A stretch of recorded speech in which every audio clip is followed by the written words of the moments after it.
देश के 52वें CGI B R Gavai का कार्यकाल भले ही छोटा है, लेकिन इस छोटे से कार्यकाल में सीजीआई बी आर गवई जो फैसला ले रहे हैं वो आने वाले समय के लिए एक नजीर बन जाएगा। सीजीआई की कुर्सी पर आने वाले जितने भी जस्टिस बैठेंगे उनके लिए ये बी आर गवई का फैसला नजीर बनेगा। क्या कुछ कदम सीजीआई बी आर गवई ने अपने फैसले के जरिए उठाया है, इस वीडियो में वो चर्चा करेंगे और आपको बताएंगे कि क्या है पॉकेट वीटो जो राष्ट्रपति को स्पेशल पावर देने का काम करता था और क्या उस स्पेशल पावर को बी आर गवई ने समाप्त कर दिया है। ये सवाल क्यों उठ रहा है, उसके पीछे भी कारण है, वो भी आपको बताएंगे। इस वीडियो में हम बात करेंगे चंद्रचूड़ के बारे में कि आखिर कौन सा फैसला डी वाई चंद्रचूड़ का था जिससे बी आर गवई ने फैसले को पलट दिया है, उस पर भी बात करेंगे। और उसके बाद सीजीआई बी आर गवई ने कल एक सम्मेलन में जो बातें कही हैं वो सरकार को सीधा सीधा चेताती है और वो चेताते हुए क्या कहें वो भी आपको बताएंगे। पहले सीधा मुद्दे पे आते हैं, पॉकेट वीटो पे। क्या है पॉकेट वीटो?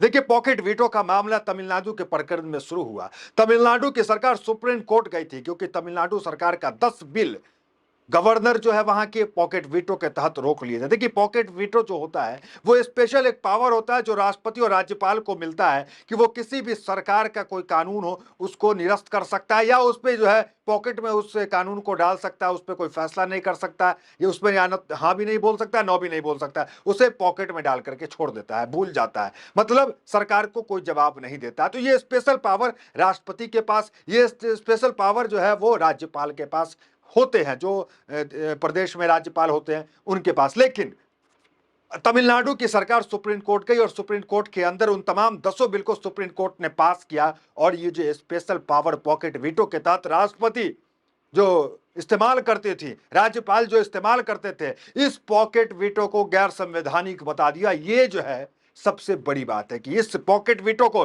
जो आर्टिकल 11 के तहत जो है राष्ट्रपति या राज्यपाल इस्तेमाल करते थे विशेष शक्ति के तौर पर, उसे जो है गैर संवैधानिक बता दिया कि ये जो है संवैधानिक नहीं है, गैर संवैधानिक है। और R N Ravi जिसने ये बिल रोका था, उनके तमाम बिलों को, सरकार के बिलों को जो है पास करने का काम सुप्रीम कोर्ट के जस्टिस JB पर्दीवाला और जस्टिस R माधवन की बेंच ने किया। ये एक ऐतिहासिक फैसला हुआ। उसके बाद आपने देखा कि राष्ट्रपति ने 14 सवालों की झड़ी लगा दी। ये सब खबर हम बता चुके हैं आपको, वो तमाम चीजें हुआ। लेकिन सीजीआई बी आर गवई के नेतृत्व में जो सुप्रीम कोर्ट अभी चल रहा है उस बीच इस तरह के फैसले आना आने वाले समय के लिए नजीर जरूर बनेगा। अब दूसरी चर्चा करते हैं, हम सीधा मुद्दे पे आते हैं। मुद्दा ये कि जो चंद्रचूड़ है, चंद्रचूड़ ने वो प्रतीक चिन्ह को बदला था, उस प्रतीक चिन्ह को, चंद्रचूड़ के उस फैसले को बी आर गवई ने पलट के रख दिया। फैसला क्या है?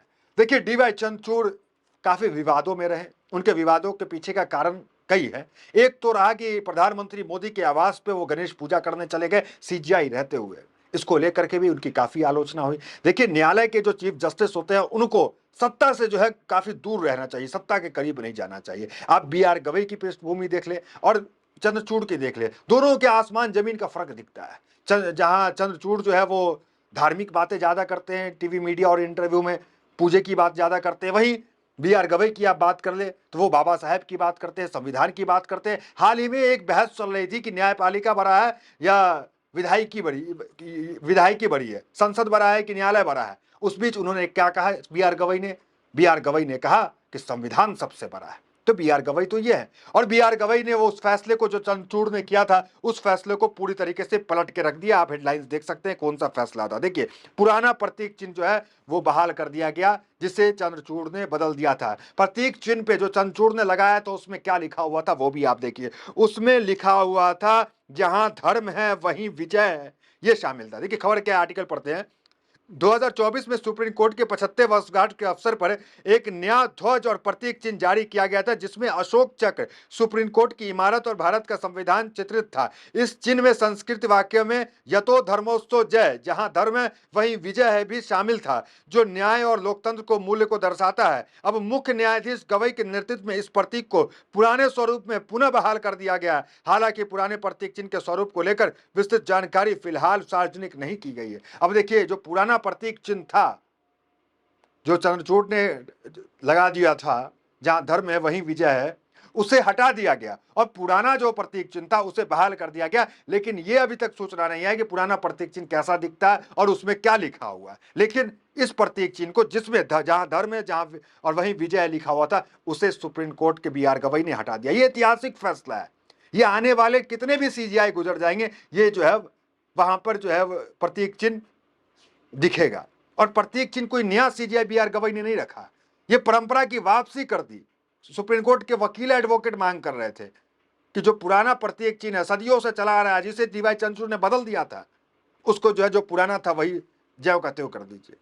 और जो है वो शीशा लगाने का बीच में मिरर लगा दिया गया था, उसको भी बी आर गवई ने हटाने का काम किया। तो ये ऐतिहासिक फैसला जो है वो बी आर गवई ने किया। अब आते हैं मुद्दे पे।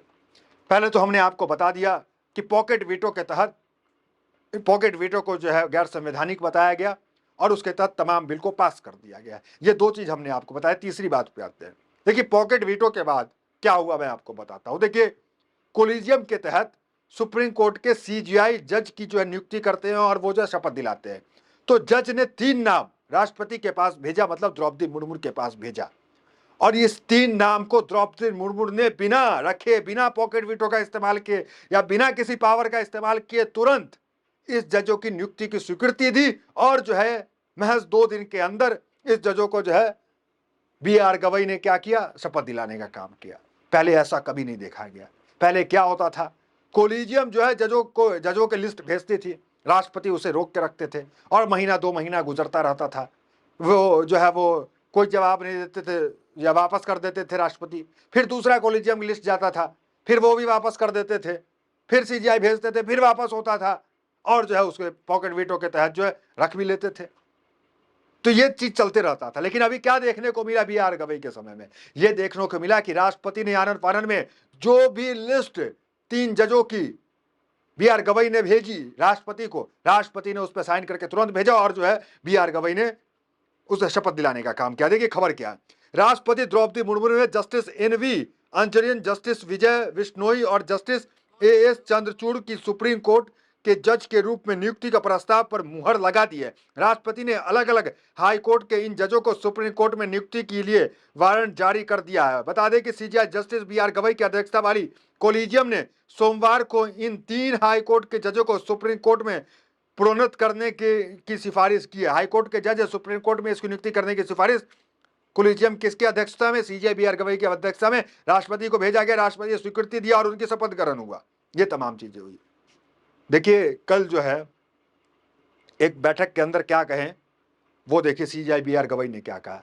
इन्होंने साफ कहा कि भारत के मुख्य न्यायाधीश बी आर गवई ने अहम टिप्पणी की। उन्होंने कहा कि रिटायरमेंट के बाद जज सरकारी पद स्वीकार करते हैं या चुनाव लड़ते हैं तो इससे गलत संदेश जाता है, लोगों को न्यायपालिका पर से भरोसा उठ सकता है। सीजीआई गवई ने यह भी यूनाइटेड किंगडम के सुप्रीम कोर्ट में एक चर्चा के दौरान कही। उन्होंने बताया कि इस तरह के काम में लोगों को लगता है कि जजों ने अपने फैसला भविष्य में मिलने वाले पदों को ध्यान में रखकर किए हैं।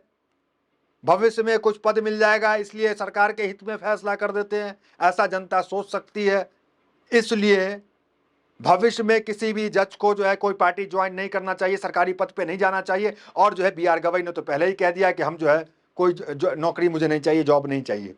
पहले ही एक मैसेज जो है वो दे दिया। और ये मैसेज जो है आपको पता है कि एक लंबी लिस्ट है जजों की, पूर्व न्यायाधीशों की, जो भारतीय जनता पार्टी ज्वाइन कर चुके हैं। देखिए एक न्यायाधीश है जस्टिस रोहित आर्या, ये आज के दिनों में भारतीय जनता पार्टी ज्वाइन कर चुके हैं। एक न्यायाधीश है सीजीआई है जस्टिस अभिजीत गंगो, ये भी जो है भारतीय जनता पार्टी ज्वाइन कर चुके हैं।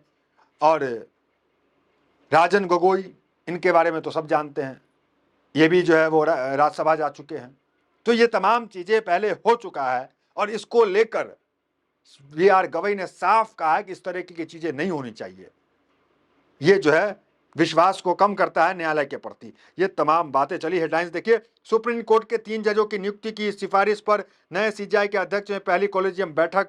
सुप्रीम कोर्ट ने बहाल किया पुराना प्रतीक चिन्ह, कांच की दीवारें हटाने का निर्णय। सीजीआई बी आर गवई के नेतृत्व में परंपरा की वापसी। तीसरा देखिए, रिटायरमेंट के बाद सरकारी पद और चुनाव लड़ना। सीजीआई बी आर गवई ने बताया क्यों जुडिशियल के घट रहा लोगों का भरोसा। सीजीआई बी आर गवई ने रिटायरमेंट के बाद न्यायाधीशों के पॉलिटिक्स में एंट्री पर जताई चिंता। ये तमाम बातें हेडलाइंस है। कार्यकाल छोटा है लेकिन फैसले बड़े हैं। फिलहाल इस वीडियो पे आपकी क्या प्रतिक्रिया कमेंट बॉक्स में जरूर बताएं। इस चैनल को सब्सक्राइब जरूर करें। तो फिलहाल इस वीडियो में इतना ही। मिलते हैं अगली वीडियो में, मेरे साथ बहुत बहुत धन्यवाद।